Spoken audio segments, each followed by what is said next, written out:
Hi everyone, I'm David Fisher, and this is Presidential Chronicles, the series of books and videos on American history as seen through the lives of the presidents of the United States. This episode is from the life of Woodrow Wilson, and the focus is Peace Conference Round 2. The year is 1919, and there's a break in the peace conference in Paris, bringing to the end of World War I, for Woodrow Wilson, because as president, he needed to get back to the States. It's the end of a congressional session. He's got papers bills he has to sign or perhaps veto, and he has to do that in person. So he's got to take a break. The conference would continue. He was feeling pretty good. The negotiations with the Allies had been difficult. A lot still had to be resolved, but his primary item was the League of Nations. That covenant had basically been approved. It was his number one priority and was feeling pretty good. He's going to leave Secretary of State Robert Lansing in charge of the delegation for the Americans. Of course, the negotiations in France would continue, but everybody knew that the most trusted ally on the delegation was Colonel Edward House. Things really wouldn't go forward for the Americans. They would likely go through House, and pretty much most people knew that. House also had some recommendations for the president for his return trip. Number one, don't show up in New York or Virginia. Show up at the port in Boston. You're more likely to get a favorable reaction there, and so Wilson agreed. He also had a suggestion for dealing with the United States Senate, which was going to need to approve any treaty that Wilson negotiated. He suggested inviting the Senate Foreign Relations Committee members to the White House for a dinner, an informal discussion, answer their questions, try to get their support, give him their points of view. Now, Wilson originally did not think this was a great idea, that he would just normally give one of his big speeches to all of Congress, which had worked so well for him in the past. But House talked him into it. He said, look, a more informal session. These are the key people on the vote. Why don't you bring them over? And Wilson agreed. So, shows up in Boston on February the 24th, huge crowds on hand, and Wilson told the American people, and now these ideals have wrought this new magic, and all the peoples of Europe are buoyed up and confident in the spirit of hope, because they believe that we're at the eve of a new age in the world, when nations will understand one another, when nations will support one another in every just cause, when nations will unite every moral and every physical strength to see that right shall prevail. If America were at this juncture to fail the world, what would come of it? Kind of putting that pressure on the United States Senate to make sure they agree with whatever he negotiates. Well, Wilson and his entourage got on the train, headed back to Washington, D.C., went to the White House. His secretary, Joe Tumulty, had a whole bunch of papers for him to sign. After all, the president had been gone for a couple of months. Work had been piling up. He met with his cabinet, and then he invited those senators over to the White House for a dinner that did not go well. Henry Cabot Lodge is now the chair of the Foreign Relations Committee, now that the Republicans had just taken over that body. And Lodge originally had supported a concept called the League to Enforce Peace. This was a couple of years ago, very similar to Wilson's League of Nations. But his isolationist tendencies had really started to come through, and now he was very much becoming the strongest opponent of Wilson's League. And so he shows up with his colleagues, and they basically sat on their hands. There was very little engagement, very few questions, very little indication of support coming from the Republicans in this committee. Wilson was frustrated by the night. He blamed Colonel House, thought it had been a bad idea.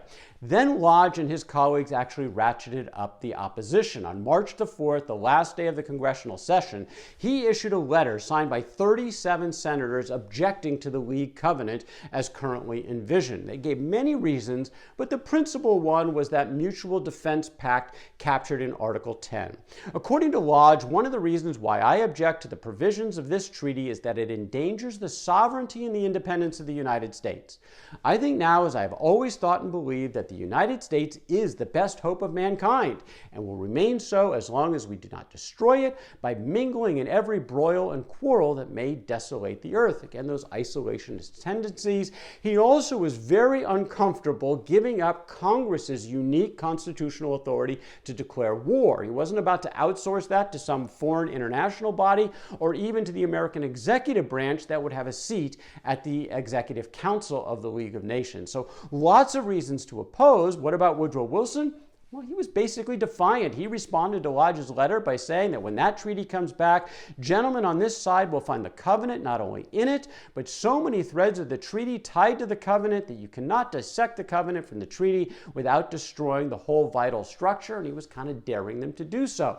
Source of his confidence kind of hard to understand because he wasn't really negotiating with these senators. He wasn't doing much to court them. You have to think back to Wilson's thoughts about government. His basic favorite government was the parliamentary system of Europe, like Britain had, where a prime minister was actually sort of part of the legislature, had been elevated out of that majority of the legislature. So when a prime minister like that was negotiating deals, kind of knew that he would have the support of the legislature on his back. But Wilson didn't operate in that kind of structure, even though he was behaving like he did. He lived in divided government in the United States, where now you have a Republican Senate where you need a supermajority, not even a majority, but a supermajority to approve a treaty. And Wilson, a Democrat on the other side of Pennsylvania Avenue, hard to figure why he was thinking that this was going to happen, even though he continued to seem not that concerned about the United States Senate. And again, he wasn't really negotiating with them. Heading back to Europe, where he ran into Colonel House right away, and he got some bad news. The French were trying to separate his beloved League covenant from the rest of the treaty. The French and the other allies were really much more focused on the real crisis at hand in Europe. Economic crisis, food crisis, political crisis. These were the things that were animating the prime ministers on the side of the allies. Even though Wilson, of course, was adamant that the League had to be included, they rather sort of deal with that later. Well, Wilson was furious about this. He was furious with the other big three, and he was furious with Colonel House.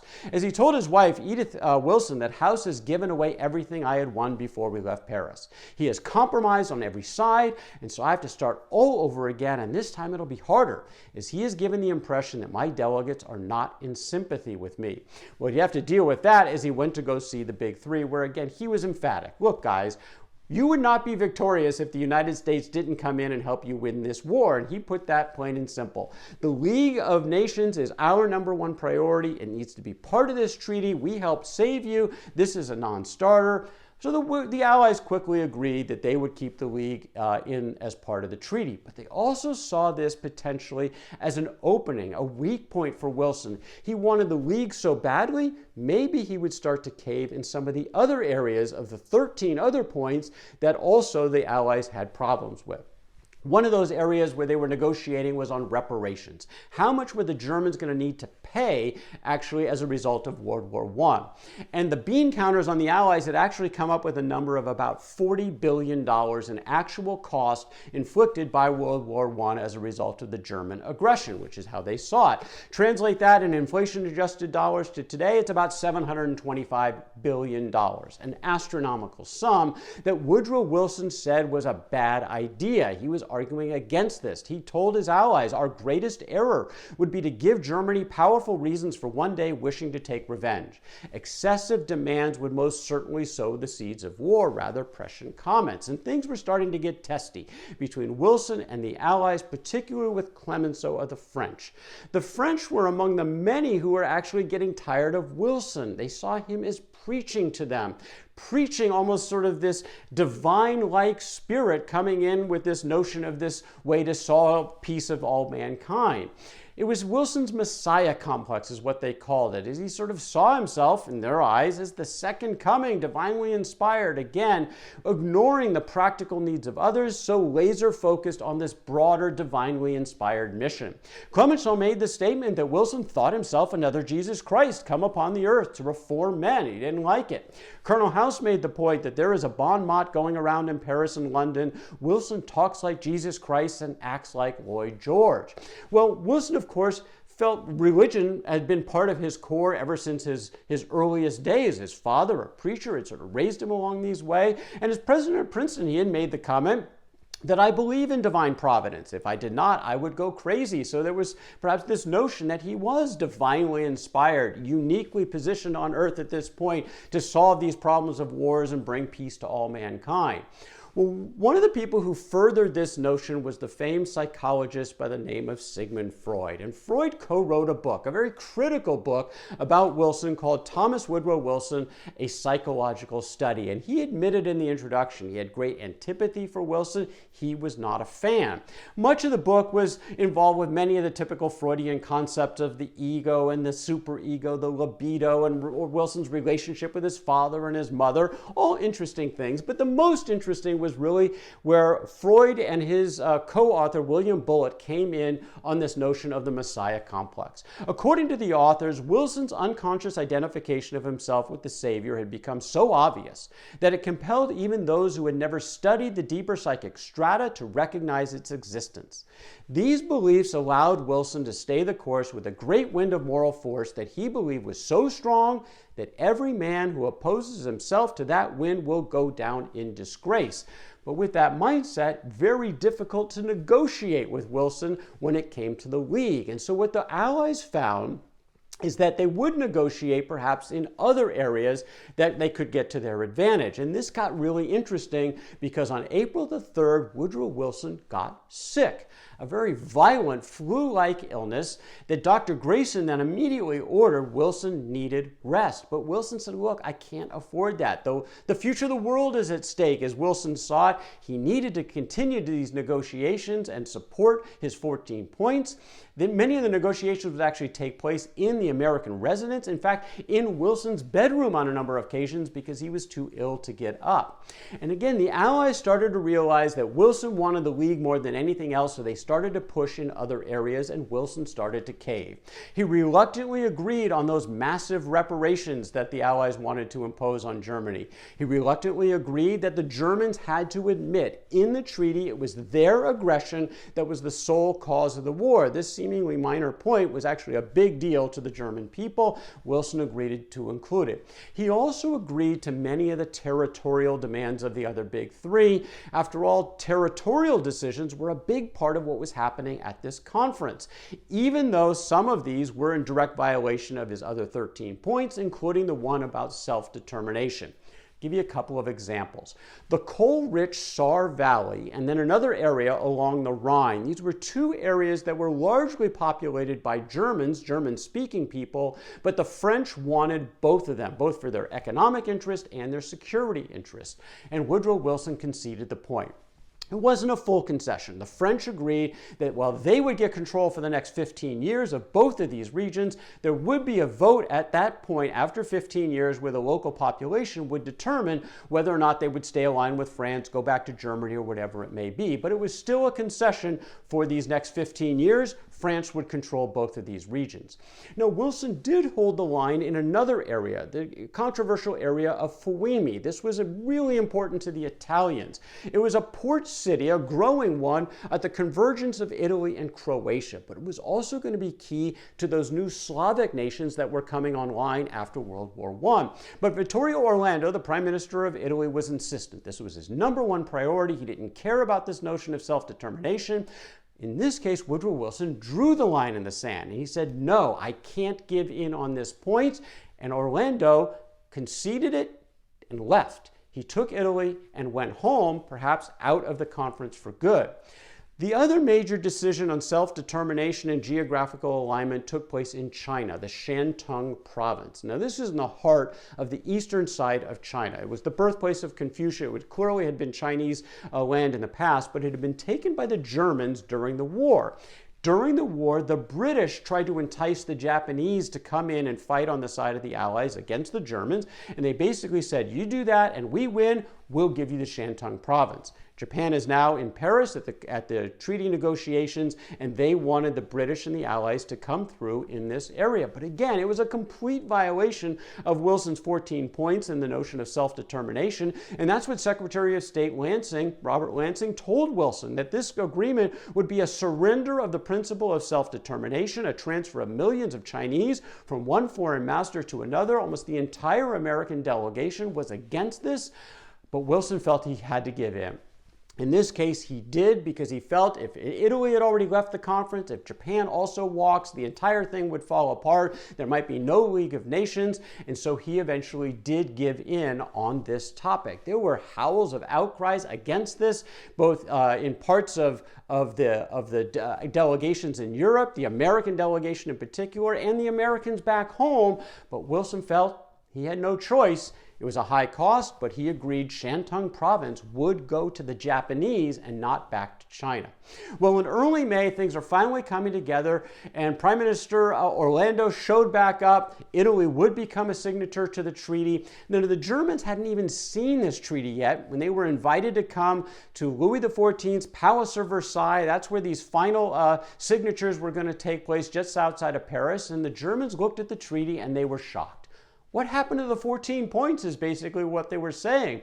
The president of the German National Assembly said it is incomprehensible that a man, talking about Wilson, who had promised the world a peace of justice upon which a society of nations would be founded, has been able to assist in framing this project dictated by hate. They said this is impossible to comply with this stuff. They requested some changes, but the Allies were firm. No changes. Take it or leave it, or else we'll go back to war. Well, the Chancellor of Germany, Philipp Scheidermann, said, we'll leave it. We can't agree to this. This is going to crush the German population really for time immemorial. It's better let's go back to war. Well, that was not an option. The German people had enough of war. This was a terrible treaty, but they really didn't feel they had any choice. The Scheidermann government fell. The new government agreed to sign the Treaty of Versailles just before the deadline. So everybody came back to Versailles, the Hall of Mirrors, June 28th of 1919. Wilson, the 4 American delegates, put their signatures on it along with many of the other allies. Now, look, he agreed. There had been, quote, many minor compromises along the way, but overall, Wilson felt good. He thought he got a good outcome. Many of the results arrived at are far from ideal, he said, but insisted that on the whole, we've been able to keep tolerably close to the lines laid down at the outset. Kind of hard to objectively to agree with that because of so many of concessions that Wilson gave on his 14 points to get his League of Nations, but this is how he felt heading back to the United States with treaty in hand. One thing he would come back to the United States not in hand was any relationship with Colonel Edward House. Wilson broke that off completely. Now, he had had problems with House in terms of how he negotiated while he was away. He also was concerned about House finally maybe not operating behind the scenes like he had always done before. There had been a lot of favorable press about House. A lot of the European leaders would kind of rather deal with House than with Wilson. He thought he was being upstaged. Edith Wilson didn't care for House, and for these reasons, Wilson just said, it's done. He would not speak another word to Colonel Edward House the rest of their lives. It was similar to what had happened to his friend Jack Hibben back at Princeton, who had been his close friend for so many years. But when Hibben went against him on the quadrangle plan back then, Wilson cut him out of his life for forever. He did the same with Colonel House here in France. House said later that my separation from Woodrow Wilson was and is to me a tragic mystery. A mystery that can now never be dispelled, for its explanation lies buried with him. It never was explained to House, but he was out. Woodrow Wilson now has treaty in hand. He didn't maybe realize it yet, but his real battle to get this thing approved was actually just beginning. The battle with the United States Senate. But those are stories for another day. That is Woodrow Wilson in Peace Conference Round 2 from the life of Woodrow Wilson. For more presidential chronicles, check out my books on Amazon.com and don't forget to subscribe to my YouTube channel. Until next time, I'm David Fisher, and this is Presidential Chronicles.